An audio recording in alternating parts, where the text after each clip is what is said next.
하루하루 시간이 잘 갑니다. 우리가 말씀 붙잡고 살아가지 않으면 금세 이런저런 일들 속에 놓쳐버리고 하나님과 상관없는 삶을 살아갈 때가 있는 것 같습니다.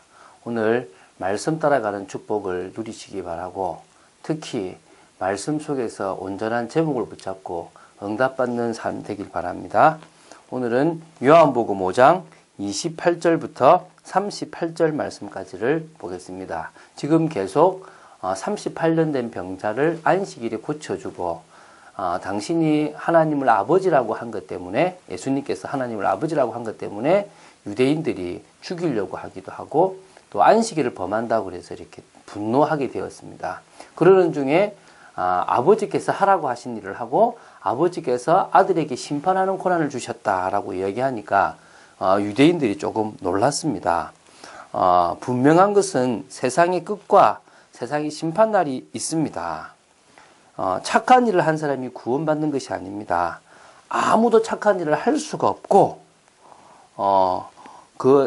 다 죄 속에 있을 수밖에 없기 때문에 예수 그리스도를 통해서 제 문제를 해결해야만 구원을 받을 수가 있는 겁니다. 그것에 대한 이야기를 좀 하시면서 이제 28절부터 이 말씀을 이제 푸시는 겁니다. 한번 같이 보겠습니다. 이를 놀랍게 여기지 말라. 유대인들이 그런 심판에 대한 얘기를 들으니까 좀 놀랐겠죠. 무덤 속에 있는 자가 다 그의 음성을 들을 때가 오나니. 언제입니까? 바로 재림주로 오시는, 휴거라 그러죠. 주님께서 재림주로 오시는 그 순간에 성경에 보면 자는 자, 죽은 자가 먼저 올라가고 이 땅에 살아있는 자도 올라가는데요. 그 재림의 심판 때가 되면 29절에 선한 일을 행한 자는 생명의 부활로, 악한 일을 행한 자는 심판의 부활로 나아온다 그랬습니다. 분명한 사실입니다. 하나님께서 예수 그리스도께 뭘 주시냐면 앞으로 우리가 갈 새로운 몸을 주셨습니다. 우리도 예수님처럼 그런 몸이 될 건데 이걸 부활체라 그러기도 하는데요.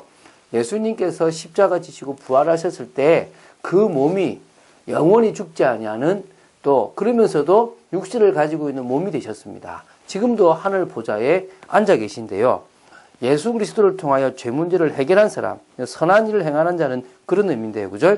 그런 사람은 생명의 부활, 죄 문제를 해결하지 못한 사람은 심판의 부활로 영원한 지옥을 가게 되는 겁니다. 그러면서 30절에 이런 말씀하십니다.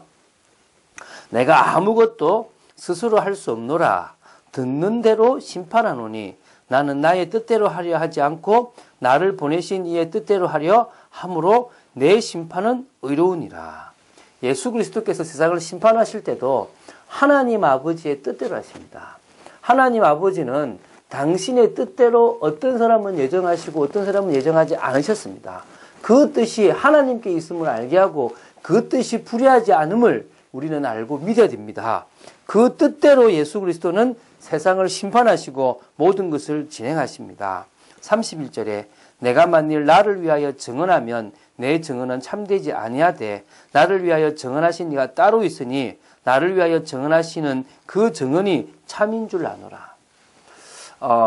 나중에 나올 건데요. 예수 그리스도께서 증언하실 때 누가 더 증언하냐면 하나님께서도 그것을 증언하신다. 함께 하기 때문에 같이 증언하신다라고 이렇게 이야기를 합니다. 그래서 하나님이 원하시는 것을 지금 하고 있는 겁니다. 나중에 보면 뒤에 보면 뭐가 나오냐면 왜 너는 너를 증언하느냐라고 이렇게 유대인들이 묻습니다. 그럴 때 나는 내가 나를 증언하는 것이 아니라 하나님이 나를 증언하라고 했기 때문에 나는 나를 증언한다. 왜? 하나님을 설명하는 길이 예수 그리스도를 설명하는 길입니다. 예수 그리스도를 알아야만 하나님을 알 수 있기 때문에 우리에게 예수 그리스도를, 당신은 당신을 설명하신 겁니다. 오늘 그분의 증언이 참이신 걸 믿으시기 바라고요. 그러면서 33절에 너희가 요한에게 사람을 보내매 요한이 진리에 대해서 증언하였느니라. 그러나 나는 사람에게서 증언을 취하지 아니하노라. 다만 이 말을 하는 것은 너희로 구원을 받게 하려 함이라. 세례 요한이라는 뛰어난 사람을 좀 그들에게 있어서 좀 인정받을 만한 사람을 통해서 예수님을 증언한 것은 예수님의 그 사람을 통해서 증언을 받아야 되기 때문이 아니라 그 증언을 듣는 많은 사람들에게 구원이라는 걸 주시기 위해서 하셨다는 겁니다. 그 정도로 예수님은 하나님과 더불어 당신을 증언하셨다 이 말입니다. 좀 어려우니까 넘어가시면 됩니다. 그러면서 이제 35절에 요한은 켜서 비추이는 등불이라 너희가 한때 그 빛에 즐거이 있기를 원하였거니와. 그러니까 등불인 겁니다. 진짜 빛 대신 예수 그리스도를 대신하여 잠시 켜여 있는 등불인데 그 등불만 그 빛 때문에도 즐거이 있기를 너희들이 원하지 않았냐. 36절에 내게는 요한의 증거보다 더 큰 증거가 있으니 아버지께서 내게 주사 이루게 하시는 역사 곧 내가 하는 그 역사를 아버지께서 나를 보내신 것을 나를 위해서 증언하시는 것이요. 또 37절에 또한 나를 보내신 아버지께서 친히 나를 위하여 증언하셨느니라. 너희는 아무 때에도 그 음성을 듣지 못하였고 그 형상을 보지 못하였으며 그 말씀이 너희 속에 거하지 아니하니 이는 그가 보내신 이를 믿지 아니함이라. 어려운 말씀입니다. 쉽게 말씀드리면 하나님께서 예수님을 증언하셨고 하나님의 음성을 너희들은 듣지도 못했고 형상을 보지도 못했지만 나는 그분의 음성을 늘 듣고 있고 나는 그분을 안다. 너희들은 그 말씀이 너희들 속에 거하지 아니하기 때문에 그분이 보낸 나를 믿지 않는 거다라고 얘기하고 있습니다. 여러분 속에 하나님의 말씀이 거하게 되기를 바라고 하나님의 아들 예수 그리스도를 믿는 은혜가 있게 되기를 바랍니다. 쉽게 말할 수 없는 부분입니다. 요한복음은 읽다 보면요, 되게 어려운 부분들이 꽤 많이 있습니다. 그냥 넘어가시면 됩니다. 왜? 요한복음은 역시 다른 사복음서와 다른 사복음서는 뭐냐면 예수가 그리스도고 예수가 하나님이고 예수께서 바로 진정한 구원자임을 설명하시기 위해서 쓰여진 책입니다. 그래서 증언이라는 단어가 나옵니다. 나는 바로 그 그리스도, 그 인자, 그 사람이다. 하나님께서 구약을 통해서 계속 보내시겠다고 약속하신 그분이다 라는 이야기를 계속 하시는 겁니다. 그러면 읽어나가시면서 받아들이시면 됩니다. 아, 저분이 바로 구원자구나. 내가 참 감사하게도 온전한 믿음을 가졌구나. 어떤 성도님이 그런 고백하더라고요. 내가 틀린 종교를 받아들였다면 어떨 뻔했냐. 내가 저 다른 데서 태어났으면 어떨 뻔했냐. 참 감사하게도 이 복음을 아는, 그전에는 불교 집안이 있었지만 이 복음을 아는 사람으로 서 있고 이 복음을 믿고 받아들이고 있다는 게 얼마나 감사한지 모르겠다고 말씀하셨습니다. 저는 참 그분의 고백이 참 감사했거든요. 여러분이 이 말씀을 지금 듣고 있고 예수 그리스도께서 하시는 말씀이 참 하나님의 말씀임을 받아들일 수 있다.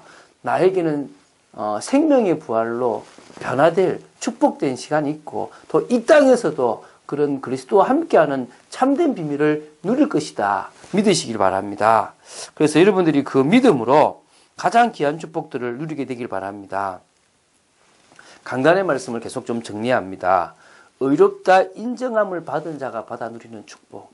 하나님은 우리가 하나님 안에서 또 그리스도 안에서 하나님과 함께 귀한 축복, 영적인 축복, 완전한 축복, 하나님이 처음 인간을 만드셨을 때 주셨던 원래 인간의 축복을 누리기 원하십니다. 그런데 그것을 누릴 수 없을 만큼 저희들은 불신자 상태에 젖어 있습니다. 하나님을 떠난 사람으로서 하나님과 원수되어 있어서 진노라는 그 비참함 속에 우리가 있었습니다. 그러다 보니까 우리의 관심사는 좀 남보다 잘 사는 거, 우리의 관심사는 좀 뭔가 풀리는 거, 남보다 돈이 있고 건강하고 남의 자리보다 더 위에 있는 것들에 관심이 많을 수 있습니다. 충분히 이해갑니다. 저도 그러고 싶을 때가 있습니다.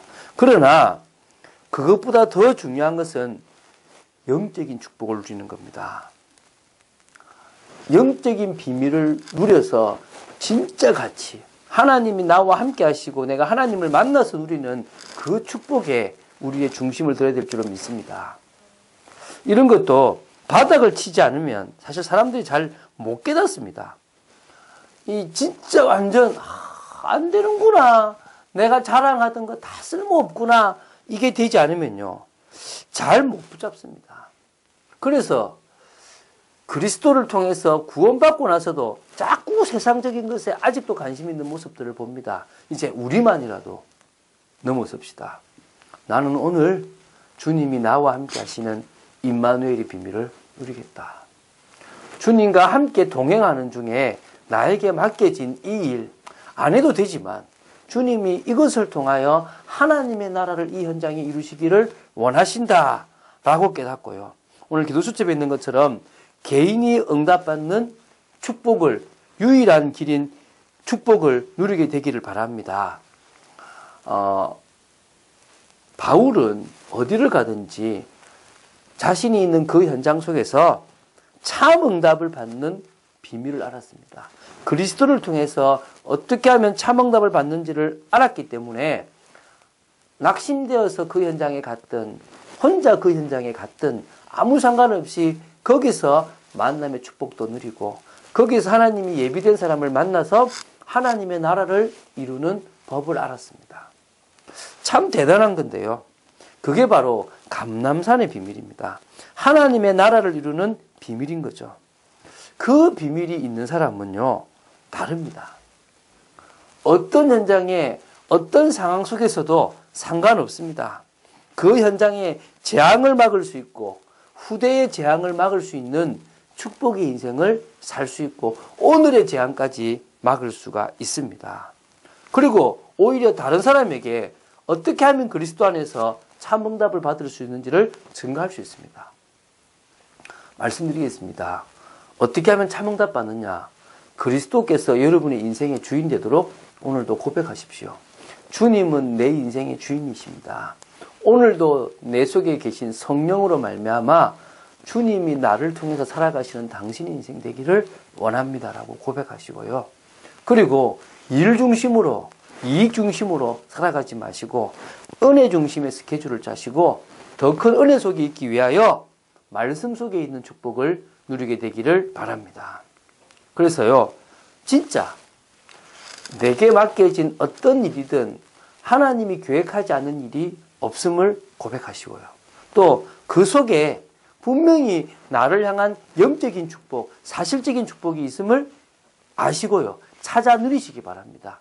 그러면 여러분 때문에 여러분이 있는 현장에 하나님이 성령으로 역사하시는 하나님의 나라가 임합니다. 하나님은 그런 축복을 통하여 만나는 사람들 중에 복음이 필요한 사람들을 찾고 살리게 되기를 원하십니다.